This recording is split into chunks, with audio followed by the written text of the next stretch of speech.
Hello and welcome to the A2theK Wrestling Show, and we are back with This Week in Wrestling, and kicking us off as always with Monday Night Raw. It is me, Monday Night Raw, drawing the short straw.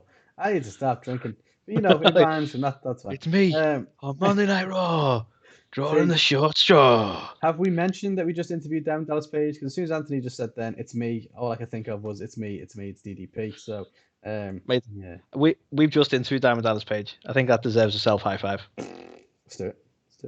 Let's do it. So Raw for this week. Definitely this week, even though we're late. But still, the card consisted of a six-woman tag match kicking off the show. Charlotte teamed up with Nia Jax and Shayna Baszler to take on Asuka, Mandy Rose, and Dana Brooke, with the latter picking up the win. It was a ladder match. It was a latter match. No, so Asuka, Oh. Mandy Rose, and Dana picked up the win in shocking fashion. MVP gives Braun Strowman a proposition. Ooh. You want to be a star, don't you? We get to see Jeff Hardy for the first time in a while, taking on Oh yeah, Jinder Mahal, who we get to see in the he's in first time in a while. WWE. And Oh Jinder yeah, he's in Mahal WWE. wins, and Jeff Hardy still continues to lose for about a year straight. We then got an 8-man tag match with RK Bro and the New Day teaming up to take on Bro. the tag champions AJ and Omos, as well as Elias and Jackson Riker. And RK Bro and New Oh, they're Day picked liking up the big old win. tag matches this week, aren't they? Fucking love it, mate. Fucking love it. This next one was very unfortunate. We had Sheamus taking on Humberto Carrillo, who got injured during the match, and thus Sheamus was declared the winner as a result of the Humberto injury. Cedric Or Alexander shameless, you might say. Cedric Alexander took on Shelton Benjamin, so the hurt business. Bit of a fallout there, and Shelton picked up the win, which was a bit of Because a naturally, surprise. when Bobby Lashley and MVP dump you, you fall out with each other. That Oh, makes sense. do you not know that you can't have tag teams, so you can't have stables in WWE? It's not allowed. Fuck him. Yeah. Then we had Rhea Ripley taking on Asuka. That's right, Asuka again, double duty, with Rhea Ripley picking up the win. Cool. Damian Priest took on John Morrison, and he picked up the win there. And the main event of the evening saw Bobby Lashley take on Drew McIntyre, and Drew McIntyre won via Yeah. disqualification. Oh. Oh. So highlights. Hardly a single fucking thing, Anthony. I'm not going to lie to you. This was Honestly, awful. I glanced over that first note and I thought you were going to say Hardy, and I was like, no way. No, But okay, hardly. hardly Oh, a single fucking thing. So I pulled out two, and I've literally pulled them out the fucking deep roots of my asshole. So God damn. RK Bro, kinda right. So I liked Riddle in his backstage segment with the New Day. You know, it was different to usual. I guess it was still the same shit, but it was actually entertaining. So I was like, okay, that was all right. And I also liked the post match thing. So obviously after the four of them win, Randy Orton turns on Kofi and Xavier Woods, and it made me chuckle that Riddle was just like, "This is why we don't have any friends."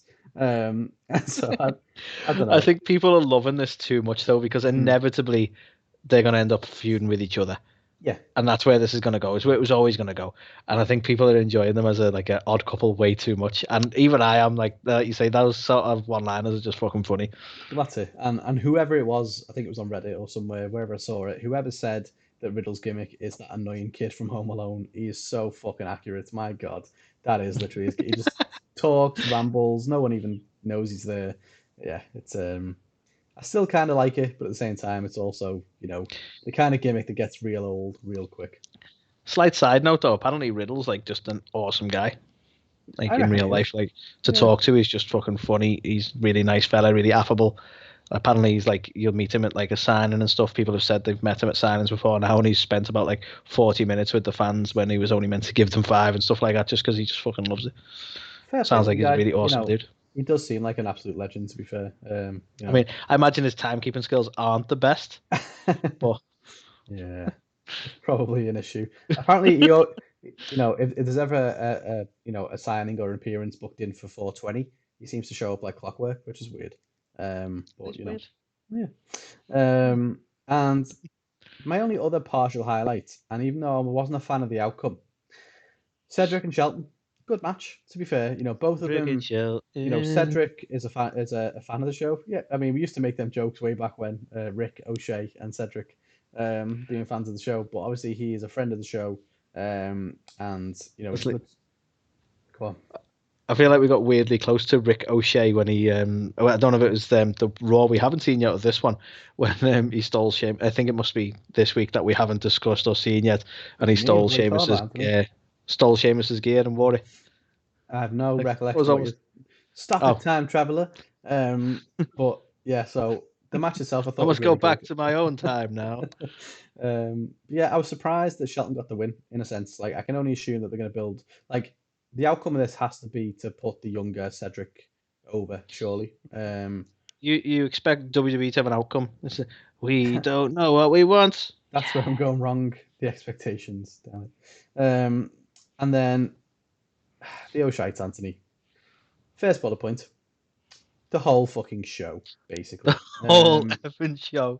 It was awful. You know, it's becoming. It's not even enjoyable anymore. Like, if we didn't do this, show, I would not watch this fucking program. It is horrendous. We are not wrestling fans. I don't think I am anymore. Like, literally, why do you listen to us? Because we fucking hate wrestling. But no, like Raw is dog shit. It's been dog shit for so long. This was just a prime example of how awful it can truly be. It was just. So why is it getting more viewers than everyone, Carl? Well, you say this, apparently. I'm not sure whether it was this one or the Raw that hasn't definitely happened yet, but apparently the ratings are fucking tanking lately. They're I dropping, but believe. still. This is the bit that makes me laugh. They're dropping, but they're still slightly more than SmackDown and loads more than NXT and AEW. So they're obviously doing the best because that's how numbers work. See, I don't think they're even more than SmackDown anymore at this point. I think SmackDown's I, like I pulling in think. like 2 million regular, and this is like down to 1 point something now. So, Well, um, it's one of them things where it's almost like AEW and NXT all over again because like some people are going, see, Raw did better this week. It's like 1 week. yeah, 1 week it did better than SmackDown. yeah. I feel Raw's almost like I almost want to echo that the pipe bomb from CM Punk. Like, Raw's getting viewers to spite itself. Well, it is. It's Like, in the billions when it it's should be in the basically billions. it's the longest running fucking episodic fucking television show in like history, basically, and people watch it because it's a tradition. It's Yeah. like they've I watched it all watched their it because lives. it was on. Like it's impossible to make any plans on a Monday night because I've only ever watched Raw, so I've got nothing else to do. So you just stick with it. But Do you know what I where mean? will I go? What Exactly. will I do? But yeah, my God, it's been awful. So the whole show basically is the O'Shite. Alexa Bliss, I'm still a big fan. Don't get me wrong, but she interrupts the opening women's match on a swing Why? with Lily, and apparently she has her eye on one of them. And I'm like, well, if you Why? look at the people in that match, who the fuck do we care about her having her eye on? I don't want to see her against any of them in one-on-one activity, really. Her and Charlotte, I don't want to see that. Her versus Nia, we've seen that too many times. Her versus Shayna, Well, maybe, but they're not going to split up Nia and hear me Shayna out here. anyway. Hear me out here. When she got her eye on them, doesn't necessarily mean a feud. And I think, especially given what happens on SmackDown this week, I think we're going to have Nia being part of whatever Alexa is at the moment, as her enforcer, if you will. Don't say that. Just throwing it out We've there, been man. They there, get we've along done really this. well. We have, but they're good friends. We've seen it before, and they'll want to do something with Nia now that maybe she's no longer the tag team champion. God, Just saying. why put that out into the universe? I can't see it happening because Because, then Nia won't be able to do a little TikToks that she does. So obviously, of course, she she will. can't break kayfabe that much. You know what I mean? So Ah, you kidding? Alexa still puts tweets out about her and her husband. It's not like she's in character all the time. well, that's true. But now she does cameos in character as well. So it is what Does it she? Just $400 and something, maybe more now. is. You can get Alexa to yell at you with Lily. Yeah, for just Yay! 1,000 of your closest dollars plus your kidney, you can get a 3-second video message Yeah. from Alexa. It's It's mostly sponsored Lily. by WWE, probably. Yeah, a 3-second message followed by a fucking 3-minute advert for WWE Network or something. But yeah, anyway. Yeah. So It's just same pre-recorded 3 seconds to everybody. so either way, Anthony, I don't really get it because I don't want her to feud with any of them, and I certainly don't want her to team back up with Nia Jax. So either way, it's looking like it's going into a bit of a shit show, and that's a bit of a shame. The next Bit of O'Shite a and Sheamus. oh, um, nice little segue. And it is a bit of a Sheamus, unfortunately, in this instance because Umberto, he, you know, he had that that little run, didn't he? About like a year ago, he feuded with Andrade and Zelina and all that kind of stuff, and then he An disappeared. angel for a while. Spent ages working on his physique and his, all that good stuff. He'd come back. He's finally getting some TV time on a weekly basis again, and it looks like he's pretty seriously injured. So, he tried a sunset flip over the ropes, with Sheamus, and Sheamus pretty much landed on his pelvis slash like hip slash knee. So he's definitely fucked. The match was called off due to injury, but hopefully, there's nothing too serious. I don't think anything's come out to say how bad it was. And obviously, even though we are in the future, of course, I haven't actually watched Raw this week, so I don't know if he was on it, but I don't think he was. So hopefully, whatever it is that's up with him, he recovers pretty soon, and we get to see him back, because it'd be a shame to derail, his momentum that he's managed to build back up again, just from injury. So not good. And my final O'Shea, Anthony, I think you'll get a kick out of this one. I've got Braun fucking choo choo Strowman, Raw, I'm a monster, Raw, choo choo, fuck off. It's the only way I can Sums it up, possibly man. describe Braun Strowman and his character at this point. Like, who gives a fuck about why is he in this match? What literally, we'll get onto the actual results of the pay-per-view, but he was only inserted into this match so that Bobby or Drew or didn't have to take a pin, basically, whichever way they went. I'm beginning to hate triple threats for this reason. Yeah, Anytime I see a triple threat now, I'm like, you're there to eat the pin. but And it bugs me. You saw it from Dave Batista as well. He was fuming, wasn't he, when he saw that the match was a triple threat, and he said, "You seriously going to do Asuka like that? You're going to have Asuka eat the pin?" And lo and behold, it may or may not have happened, because we'll get to that. But anyway, that was Raw. That was a whistle stop tour of Raw. That's got to be the fastest we've ever done it. 11 minutes. Ultimate rating for this whole show is a 0.5, and that's probably being generous. There was stuff on there which, had glimmers of okay, like the main event with Drew and Bobby was okay, but even then with shenanigans, and yeah, I just think it's so lost its way. It needs a massive shake up, and yeah, it's just not the flagship show anymore. I still haven't got my soundbite yet, so apologies, Carl. But I think this would be a good time for that soundbite. Is it? But it all was bullshit. Certainly Because would. it was.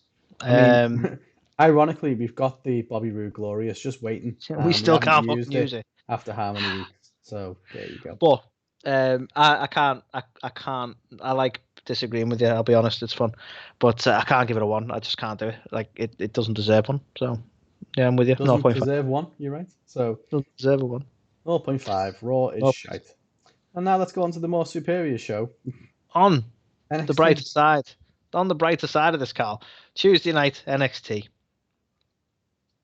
I'll give you the card, but dare to say it, not a bad week. So we start the show, surprisingly, with Karrion Kross going up against Austin Theory, with Karrion Kross taking a win, as I'm sure everyone would expect. We then saw MSK going up against Breezango, with MSK taking the win. We then saw Pete Dunne going up against Leon Ruff, with Pete Dunne taking the win. We saw Raquel Gonzalez go up against Mercedes Martinez, with Raquel Gonzalez taking the win. We saw a new stable, a new faction, debuting with a bit of a promo known as Hit Row, and this is Isaiah Scott's new faction, including some faces you might recognize, such as Ashanti the Adonis. And they cut a bit of a scathing promo. They're going to change the landscape of NXT, the usual bollocks. We then had a match between Kyle O'Reilly and Oney Lorcan, with Kyle O'Reilly taking the win. And then we closed the night out, Carl, with Kushida going up against Santos Escobar in a 2 out of 3 falls match for the Cruiserweight title, with Kushida taking the win, securing 2 wins over Escobar's 1. That was the card. And a stacked card it was, Carl. As far as highlights. Good on paper, doesn't it? Was it good in real life? No, I think it was good in real life this time, Carl. In fact, my highlight, and it is only one highlight, with a particular mention, because I couldn't really just pinpoint specific highlights, because all in all, I think this was a decent all-round show. Everything hit the mark for me. It was like there was some really good matches there. There was not really anything that I'm like, oh, that shouldn't have happened. That was ridiculous. This, that, bullshit. It was just a good card. And particularly what I really liked about this, and I don't know how you feel about it, Carl, but I really loved the main event being for the Cruiserweight title and showing some respect to the Cruiserweight title. It was a fucking banger of a match, and I love the fact, like, look how elevated the Cruiserweight title is being on NXT than it ever was on the main show. And I love the fact that they showed it that bit of respect and made it the main event of the night. I really do. Yeah, agreed. That That was my main and probably one of my only major highlights, which is interesting. So as far as those shites go, Carl, I actually haven't really got any. It was a solid show. The only two things I would probably say is, again, I did mention it under me scoring, but I'll mention it now that I'll explain me scoring shortly. But this show would get a lot higher score from me if I was more invested in the stories. So that's kind of an shite in the sense of like Ding ding ding. it's the investment in the there are stories there. It is Mhm. fleshed out enough, and there's some solid matches there. But I'm just not personally me. I'm not invested in like Kyle O'Reilly, and that is a personal. Some people fucking love him, so some people are going to rate this much higher, and I wouldn't disagree with them for doing so. But for me, it's that investment in the stories that is probably lacking. And that one's a bit of a personal thing. The other O'Shea, Carl, I'm sure everyone can agree with, is the Cameron Grimes. Yep. Like, it was funny the first time. It's again, he Was it goes though? to buy a mansion or some bollocks. I can't even remember what this one was. That's it. Ted It's so DiBiase. formulaic, isn't it? Cameron Grimes does something. Oh, Million Dollar Man did it first. It's like, really? Yeah. Every week? And the bit I keep coming back on, and I won't mention it again, I promise, but I'll mention it again this week because they just keep doing the same thing. Is where's it going? Cameron Grimes has got absolutely no direction at the minute because this isn't going to go. We're not going to get a match between DiBiase and unless they go full fucking swerve on me here, right? And suddenly DiBiase Jr. makes his return to WWE and goes in a feud with Cameron Grimes. This isn't fucking going nowhere. Hmm. I mean, he could. The only thing that could fucking happen. They could have DiBiase as like some kind of manager for somebody else. So not necessarily his son, No, but like, maybe he's going to be a manager again in some kind of capacity. But yeah, it seems like it's just a dead end, isn't it? It's been it done so feels many like it. It times, does. and I think they announce next week they're going to have a face off or something. It's like, wow, Do what? yeah, exactly. Like, who gives a fuck? Like, not me. Yeah. So those being my only O'Shites, Carl, and it being an all-round solid NXT, one of the best I've seen in a while. I'm actually going to give it a 3 out of 5, and I dare say it might have got a 4 had I been more invested in a lot of what's going on. Like certain things, and I don't want to harp on too much, but certain things like I would be more enthused if Pete Dunne was going up against Karrion Kross instead of Hmm. building towards Finn Balor and Karrion Kross again. Certain things like that, and they're all personal preference, but that is for me why it gets a 3 and not a 4. But it was a very solid week. Okay. I'm going to go middle of the road. I'm going to give it 2.5, and I think that's because NXT is so middle of the road for me. It's got match quality, and it has that every single week. I just don't care about anything that they do, and I don't know whether I can't put my finger on it, whether it's the talent, whether it's the storytelling. I don't know what it is, but like you look at that card, and on paper you're like, oh yeah, that probably looks all right, but then you think about it, and you're like, well, what really happened again? Like, obviously, excluding the main event, what really happened? It was just like nothing. Like, again, I don't like Kyle O'Reilly personally. I just think Yeah. okay, fine. I don't get it, but okay, people do. Sound. Pete Dunne, I like him, but him versus Leon Ruff, meh. Mm. MSK versus Breezango, yeah, I like both teams, so I want to see them against each other. Not really, because Breezango are nothing, are they, at the minute? It's Well, they're just the veterans, and the MSK were going to go over, and if they didn't, it would have been fucking stupid because well, that's the it. veterans need to push the new talent. Exactly. So the match quality has never been a problem for me with NXT. It's more the fact I just don't care about any of them But anymore.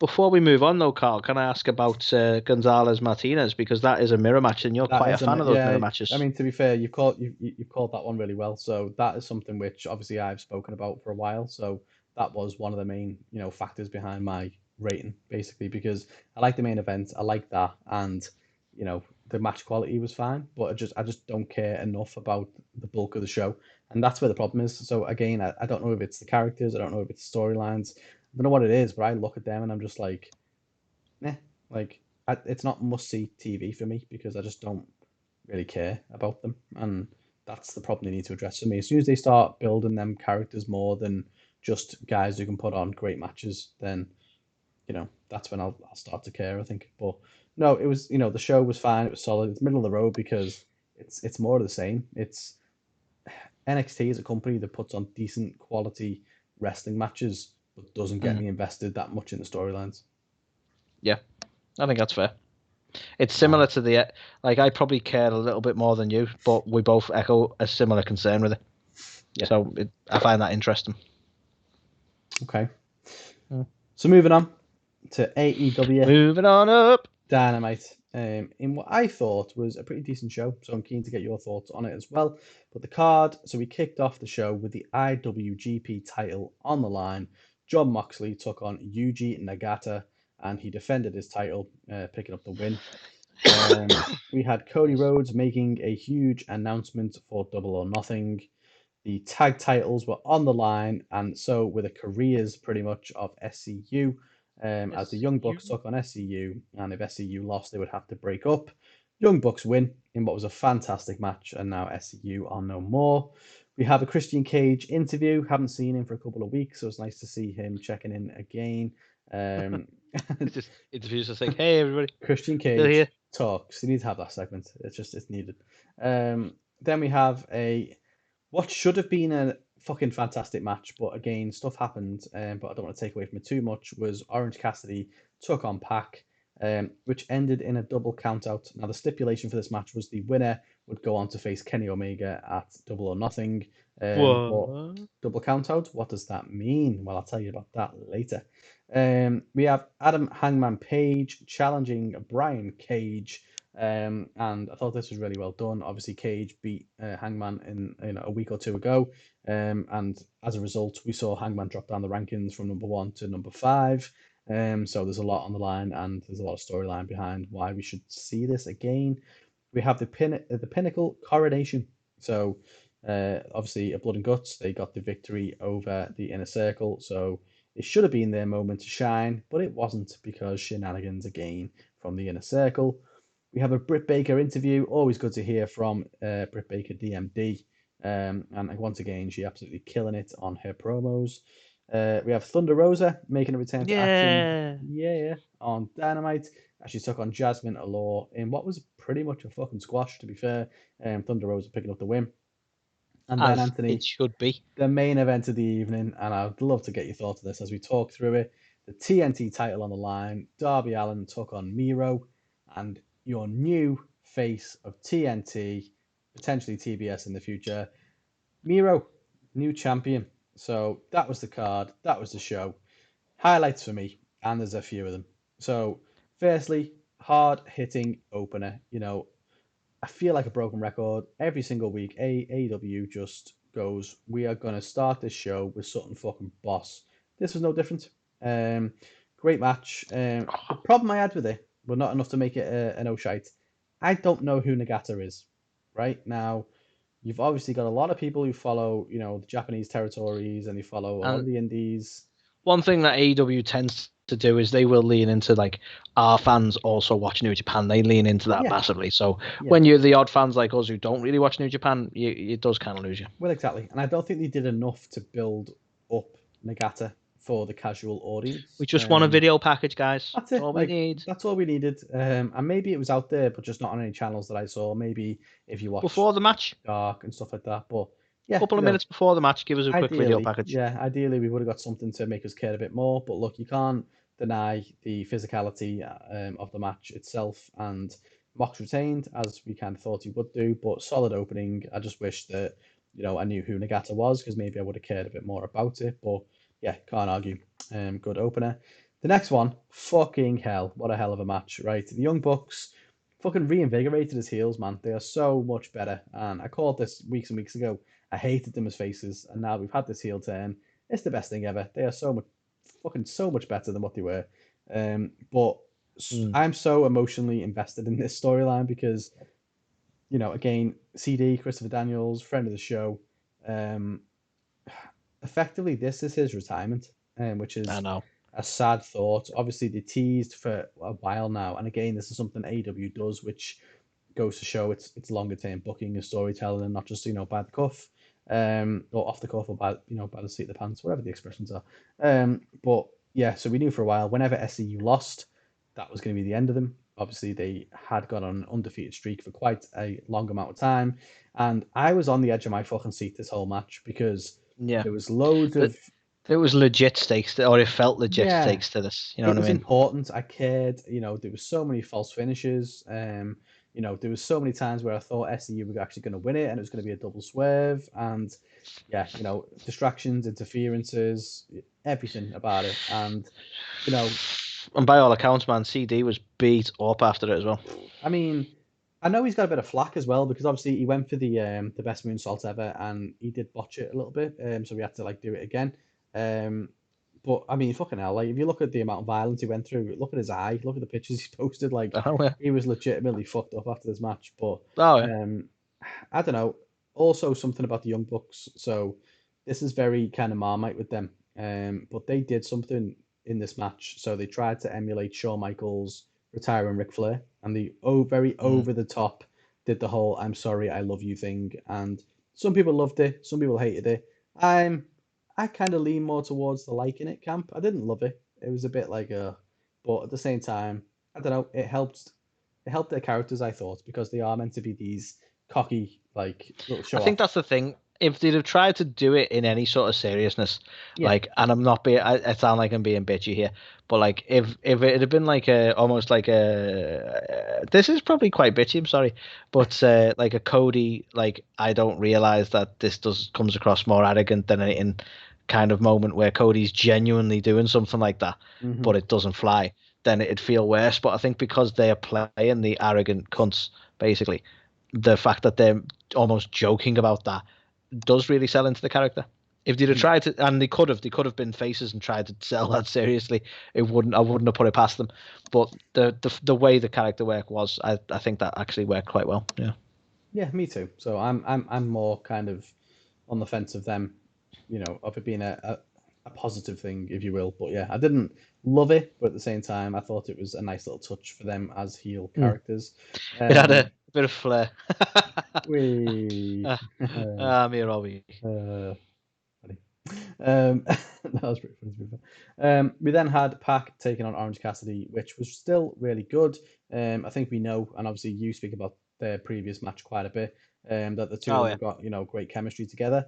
Unfortunately, what hampered this match was the injury to Orange Cassidy. So he was legitimately knocked out partway through this match, and apparently, People again, just thought it was part of his gimmick. well, yeah, he's just really lazy. But again, it's their cheat, so believe what you want to believe. But apparently, the finish of the match was actually changed on the fly. The original plan was meant to have been a 20-minute time limit draw, but yeah, that didn't happen, and so they kind of on the fly changed it to the point where it'd be like a double count out. Because ultimately, the finish or the outcome was always meant to be a triple threat, but it was meant to be for a different reason. But if that is the case, and again, I don't know this for gospel, so it could be wrong, but if that was the case, that was actually a better decision, I think, because Mm. Omega came out like the smarmy little asshole that he is, and it basically came across as him causing his own problem, as opposed to just look at the draw they happened to draw.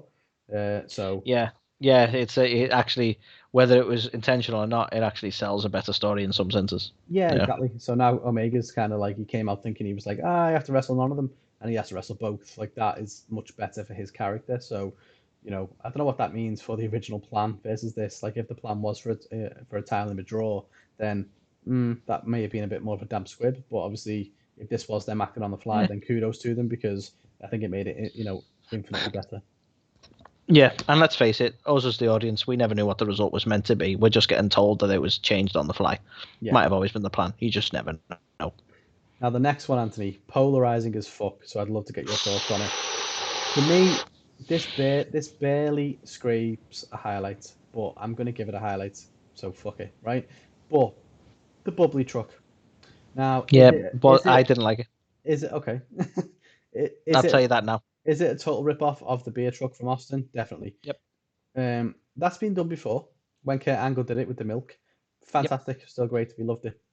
This was a little bit more underwhelming to say the least. The truck felt a bit smaller, less of a spectacle. The execution wasn't as polished, but ultimately it got the next. It did what it needs to do. It basically, without another altercation or a fight or whatever, the inner circle were able to do something to the pinnacle that allowed for a follow-up match and convince MJF to go, okay, fuck it, we'll do a stadium stampede. So it got the two factions where they needed to go. I like the fact that we're heading to another Stadium Stampede. I enjoyed the last one quite a lot, right? But the thing with the truck for me was just that, like, it's not even so much well, it is the truck, because I'm like, don't echo stuff that was done better, you know. But at the same time, I'm like, the whole bubbly thing seems to have gone on the bubble. They don't seem to reference it as much now, anyway. And then they're trying to bring it back, and it's like, I feel like I'm sat here a bit like, look, guys, it was a fun few weeks. We had a lot of laughs with it, but the whole bubbly thing and a little bit of the bubbly, it's kind of done. Like, I don't know. I'm just like, get some new jokes. See, I don't know, because if you think about it, fair No, dues, I don't want to think about it. Fuck AEW you. went in pretty hard with obviously the little bit of the bubbly and bringing up their own range of bubbly and all this kind of stuff. But ultimately, that Jericho loves a little bit of the bubbly. So whether or not they bring it up every 2 minutes is irrelevant. It's almost like saying that Stone Cold, we know he drinks beer. So if we see him again, at some point after him not drinking beer for a couple of weeks and he pops open a beer, it's in character because he loves beer. So for me, it wasn't, super far removed from them as characters or anything like that. It could have been done much better. Like the execution of it wasn't fantastic, and it has been done and was a bit like, but do you know what? I think a lot I of the stuff suppose then, from because the you're quite Attitude right about Era. Austin. I suppose the issue I've got then is it feels less organic than Austin having a beer.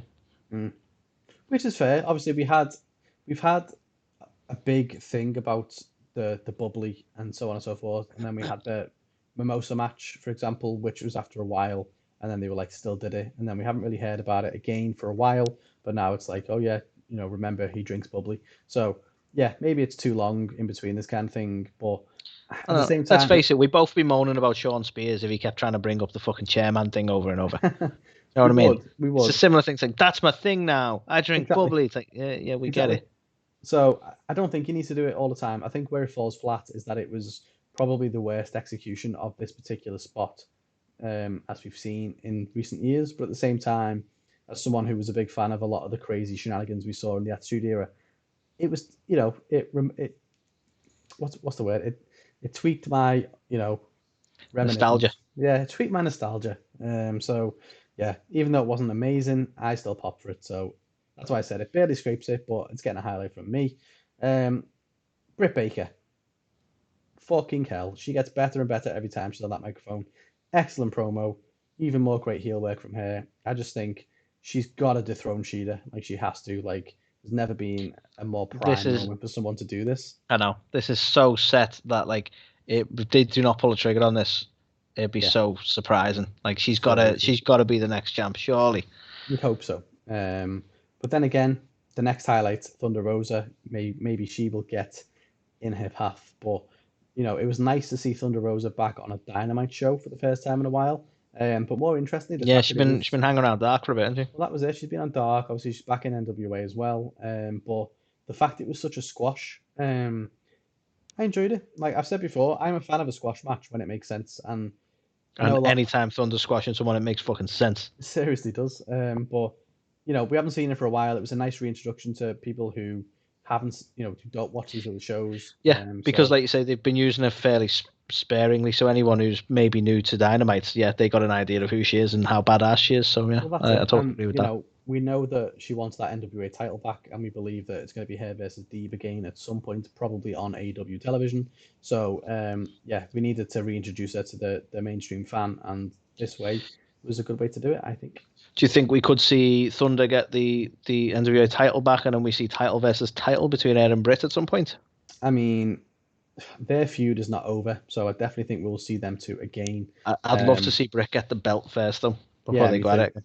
Me too. Whether or not it's going to be Thunder chasing Britt for the AEW title, or whether it's going to be title versus title, or yeah, don't really know what the plan would be, but I definitely think they have to lock horns again at some point. Yeah, I think sadly the only problem with title versus title, if you do it like whoever wins gets both belts, it then starts echoing like a female version of the belt collector, doesn't it? So I don't really want to Yeah, mirror. I don't really think it needs to mirror that in any way, but that's the only reservation I have over it. Otherwise, definitely want to see those two go up against each other again.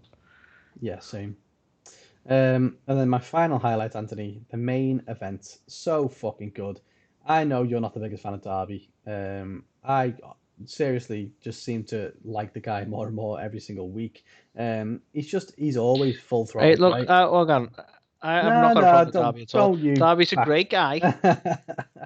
Don't do any backsteps. I think honestly, the comparisons he gets to the likes of Jeff Hardy, I think are detrimental to him because I'm also. I know you're not the massive fan of Jeff Hardy either. I do like Jeff, but at the same time, I think he's overrated. Whereas I Darby, think I think he stands in his own right. He is somebody who has come onto the scene out of fucking nowhere, who is capable of putting on like 5-star caliber matches with pretty much everyone he gets into the ring with, and it's not always the same shtick. It is, he can play that aggressor, he can play the underdog, he can play the fucking psychopath. It's always something slightly different. There was a point in this match where, I talk about him being full throttle. He fucking does a suicide dive out the ring and literally pinballs off fucking Miro. It's not even like, it was just unbelievable actually watching it. He just fucking bounced off him. And it's like, wow, it makes such a difference to see somebody. And, maybe it's not going to do him a lot of good in the long run in terms of, the longevity of his career. But every time he goes out there, he puts fucking everything on the line, and it shows. And it's always such, an entertaining match. And I'm made up for Miro. The amount of shit he got coming over from WWE and the amount of shit AEW got for like, oh, I thought AEW was meant to be the place for, people who didn't make it in WWE and to make them better. And he's, video game gimmick, which is right, really, because we all thought the honestly though, same. mate, like you can't win. Like it wasn't a great gimmick, and I think, in all honesty, regardless of what you did with his time, I don't think they should have pulled the trigger on him straight away. So I'm happy they've waited. But you can't make anyone happy. He's won the title now, and they're like, "Oh yeah, he's won like a second tier title in a lower rate show. Well done." Yeah. And it's like you just can't make any fucker happy, Well, to be exactly. honest. Like, I mean, if he would have come in straight away and won the AW World Title, people would have been like, "Oh, fucking hell, yeah, you got your shitty, Rusev who couldn't make it in WWE as your world champion."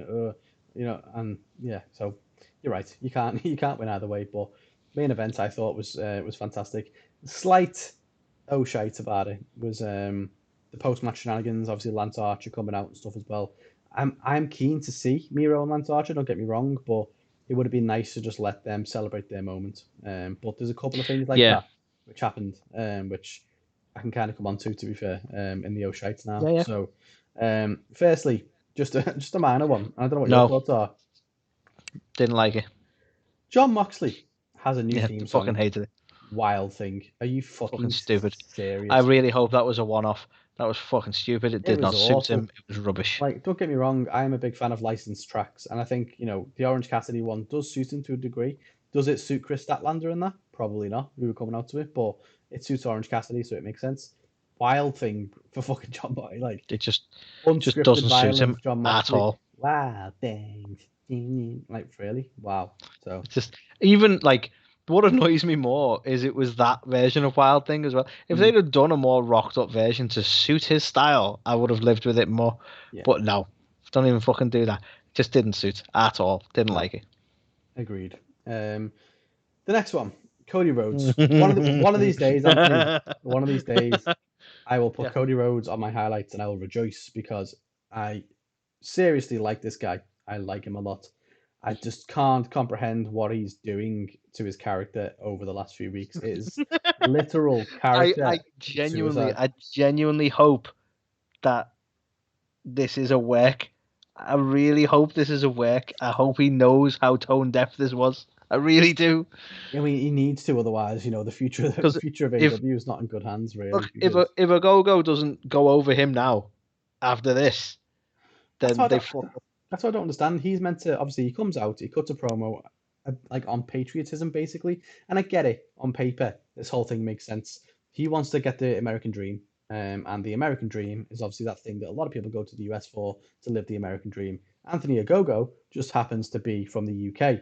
So if you really go in a roundabout way about it, yeah, we've got this whole US versus UK, but really Anthony Ogogo has come to the US to live the American dream. But Cody's the American dream, not the American nightmare. And yeah, I don't really know why it's about patriotism other than the fact it's like, ah, you're from a different country. Let's use that. But also where it took a bit of a south turn for me. And I know Brandy's come out to defend this, and seems to be happy with it and stuff. But why did he make such a big fucking deal about segregation, pat himself on the back for having a black wife.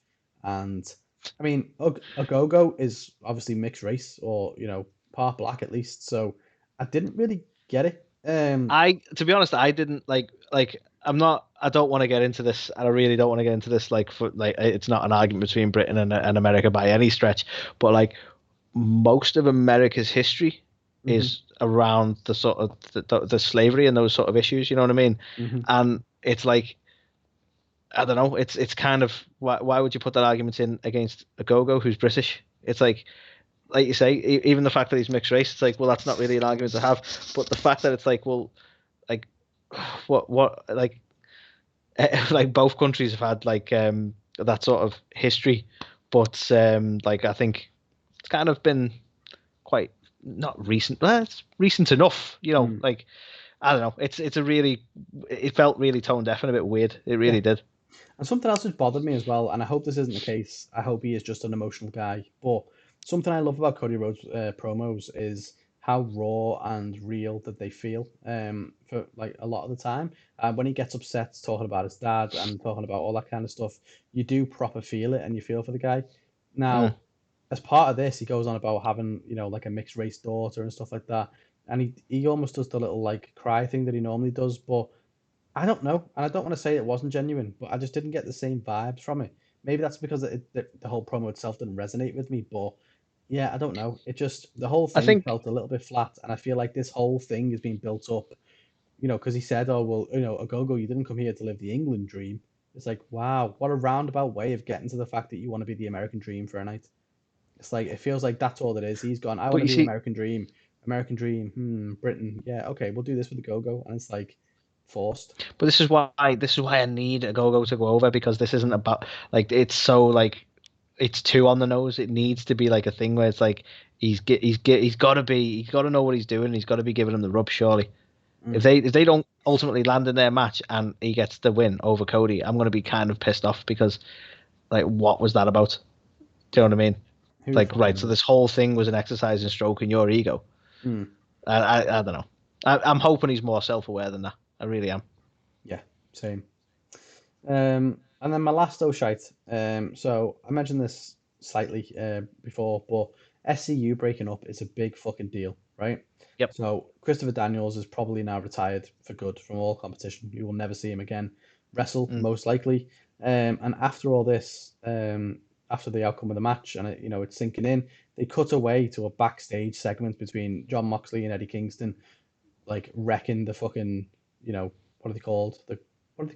The Elite's fucking locker room or whatever. And it's like, really? That just, I don't know, it felt like a lack of respect. It's like, why not just give the story the time it needed to be able to just reflect on, okay, this is the end? I agree. It does seem to be one thing that they miss on, is like they won't give things time to sort of settle in. Let us sort of take in that moment. It is really, like, they've done it a few times now. Yeah. I totally agree. So, yeah, it's one of them. I think they have to learn from the mistakes eventually, and this one it felt like a poor production choice. But that being said, the show on the whole, I enjoyed it quite significantly. I was toying between a 4 and a 3.5 for this, and I think based on some of the stuff we've just spoken about then and how annoying they probably were, I have to give it a 3.5. And I think the card itself was really stacked, and it got me invested in a lot of the matches. But yeah, I think some of the follow through was a little bit, left a little bit to be desired, unfortunately. But another solid show, though, definitely the best show of the week again. So at least in my opinion. Yeah, I'd probably have to agree with you. I've been giving it some thought, and I'm going to land on a 3.5 as well.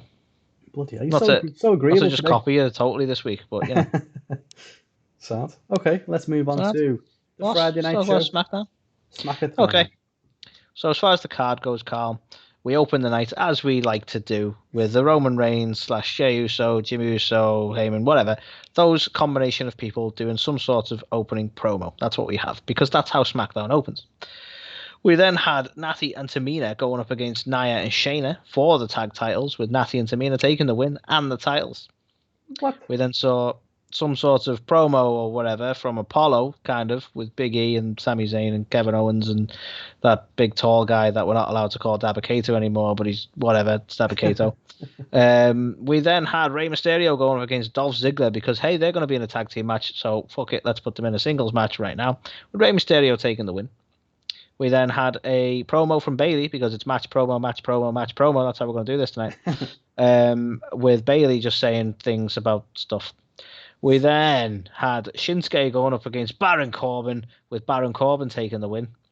And Shinsuke doing, is it Healy things? I'm really confused. Let's talk about that some more shortly, but Healy things? Maybe? Yeah, really and then we closed the night off with Cesaro going against Jimmy Uso with no decision because I didn't fucking write it, but shenanigans ensued, so I'm not sure if anyone actually won, but whatever. So, Carl, highlights. It was okay. SmackDown happened. What I don't like, and it happens a lot, is this is all about getting everyone in their starting positions for Backlash. So that's what the night was about. You know what I mean? Like everything related to Backlash in a way. So we had the Roman setting up for his match at Backlash. We had Apollo or whatever the fuck they were doing for a match at Backlash, which may not have worked. You can see where they were going, may not have actually worked out. We saw Rey Mysterio having a match with Dolph because they're going to have a match at Backlash. Everything was like Bayley cut a promo unnecessarily because she's going to have a match at Backlash. They didn't need any more talking on this. We would have remembered they were having a match. It's totally fine to not do something. But fuck it, we did it anyway. And I don't know. It was okay, but it was all about getting Backlash ready. And this was a highlight that turned into moaning. But essentially, that's all I can say as far as a highlight. That it was okay. It was a decent SmackDown. Just not a lot going on. The two main shites that I will highlight, and one of them we need to discuss a fair bit. But the first one is Shinsuke and Corbin maybe going into some sort of feud for a crown. Is that how we're going to change the King of the Ring thing now? We're not going to actually have a King of the Ring tournament. We're just going to, you just beat the shit out of him and steal his crown. We do it. Well, Anthony, don't you know he's the king of strong style, so he needs a crown, doesn't he? That's all this is going to come down to. But what was Triple H going to come out next? Hit him with the hammer and go, I'm the King of King, give me the crown. Probably. But what puzzles me with this is like Shinsuke was a face and Baron Corbin has been a heel for God knows how long. But Baron Corbin's been doing this for a while now, right? And I got off the hate train with Baron Corbin a little while ago, as you know, Carl. But he seems to come out and he'll try and have a match with people who are faces. And they'll do shady, heely bullshit to him. But he's still the bad guy. And I'm not quite sure what this booking is. And this feels like another one of them where it's like, yeah, Shinsuke was a dick there, but he did it to Baron, so it's fine. Like, I'm not sure what we're aiming for here. Like, it's because he lost, but Baron Corbin is X-Pac. And people will fucking boo the shit out of him, regardless of whether he's meant to be a good guy or a bad guy. Know, and so I'm fine with as an audience we're a fickle bunch, right? And he might be getting that X-Pac heat, and people might boo him regardless whether he's meant to be face or heel. But what puzzles me more is that WWE are leaning into it and going, well, yeah, you can do whatever you want to Baron because people are going to hate Baron anyway. So yeah, have him do some really heely shit. It's fine. Like Rey Mysterio and that were doing this, or when Otis was a good guy, he was doing similar things. It was like, but you can't just go, well, he can do a bad guy thing and be a bit of a cunt because it's Corbin. It's like, it has to make sense to the person as well. That isn't something that person would do. But apparently it is now. So, yeah, I find that really odd. And the feud for a crown is kind of stupid too. If that's where they're going. Yeah. My next shy, Carl, is, and this one may need a bit of talking. How do you feel about the tag title change? A lot of people have been like, it's about damn time. You might notice it's in me shites that I'm asking this question, so it might give an indication of how I feel. So, I agree. It's probably about time. Do I think it should have been the time for Natalya and Tamina? Maybe not. I think this is now... I don't think we are going to see Natalya and Tamina rock up on both shows and be as heavily involved in everything as Tamina... as Nia and Shayna have been. So for me, I think this is the women's tag titles taking even more of a backseat, and that's why I'm not a big fan of it. That being said, Nia and Shayna have run the whole course now. I think it's gone on far too long. There's been so many times they've teased, you're letting the side down. Are we going to break up? Whatever. They need to just break up, have a feud, and then just go their own separate See, this ways. is the weird thing. Like, I'm happy that they've lost the titles because I'd never liked them as a tag team anyway. Right. What I'm not happy with is they're trying to tell us that there was like this big beef between Tamina and Nia Jax that came out of nowhere for me. Like, it was like 2 weeks strong of like, we don't like each other. There's conflict. And it's like, did you not like each other? Like, was that a thing? Because Tamina's not been on TV for fucking decades. I think literally they've gone, them two as Samoan. Let's put like a little sub storyline in there. But it's like, build it up. Like, they last time I saw Tamina was on a karaoke thing, right? On SmackDown. Nothing to do with Nia. And then she comes back like a couple of weeks ago, tag teaming with Natty, and apparently really doesn't like Nia Jax, and we're going to have a feud there, kind of. And now it's like, oh, look, she finally won. It's like, but they've been feuding for like a week. And I'm glad that the titles have changed hands. I'm just not I'm not that thrilled with who they changed hands to. I mean, why can you still have the likes of the Riot Squad not getting a shot with the fucking tag titles? It doesn't make any sense to me. I was interested then to see who else you would list, because my question was going to be, if not them, who the fuck else do you give it to other than the Riot Squad? There's no tag teams. The only tag team that actually exists in the women's division, Carl, the Riot Squad, and they have not had the titles ever. Of course not. That's fucking stupid. That's ludicrous. So that should have happened. And you know what pisses me off even more, right? Is we're getting rumors now that maybe they're going to go into some goofy bullshit where Alexa's going to win the tag titles with Lily. So and what worries me even more, because it sounds like an outlandish theory, but what worries me even more is that is exactly the type of thing WWE would do to Natty. Yeah, like, that's true. Yeah, you hold the titles for a week so that we can then have you lose to a puppet. That's definitely the type of thing they do to her. So I'm actually a bit worried that might be a thing. God. I know. Why do you put these things out into the universe, Anthony? I don't know. Every time you do it, it's never good. So, all in all, it was an okay-ish SmackDown. Always better than Raw. I'm going to give it a 2. I think that's generous. I'm going to give it 1.5. Well, fuck you. No, let's be honest, right? As much as it's paint by numbers, the Roman stuff is being set up nicely. See, I don't know if it is. And to be honest, I felt like it was a really weak go-home show. This was the final chance we had to make people buy the network for Backlash, right? And did it really do the job of that? I don't know, personally. I'm just looking at, like, if you look at least the main feud, and this is why it makes me give it a 2, because you go, the opening promo, as much as I hate the fact that it's an opening promo and it's the same people every time, it made a lot of sense. It worked really well. It helped push Cesaro. Shit, though, isn't it? I know, it is, because I'm not a bitch, and you're a bitch, and they've just changed Jay for Jimmy. Yeah. But what I did like the opportunity was for Cesaro to be like, well, come on then, bitch. I know he didn't exactly say that, but like, it was straight to the point of like, well, all right, if you think that you're the man and you can beat me, then come and do it, kind of thing. And I like that. So it went straight into Jimmy and Cesaro for the main event, and then that gets to the point, and then we crack on with Backlash. I quite like those bits, even though, it was all like, did I know the result of the main event? Yeah, it did. And was the promo exactly what you thought it'd be? Yeah, it was. But sometimes that merits. Sometimes you need it to be exactly what it should be. Yeah,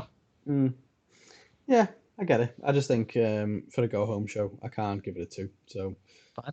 1.5 for me.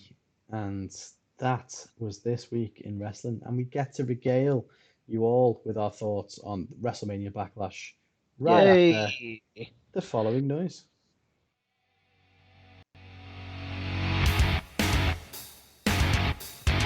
You're watching or listening to A to the K. The A to the K. A to the K. A to the K. A to the K.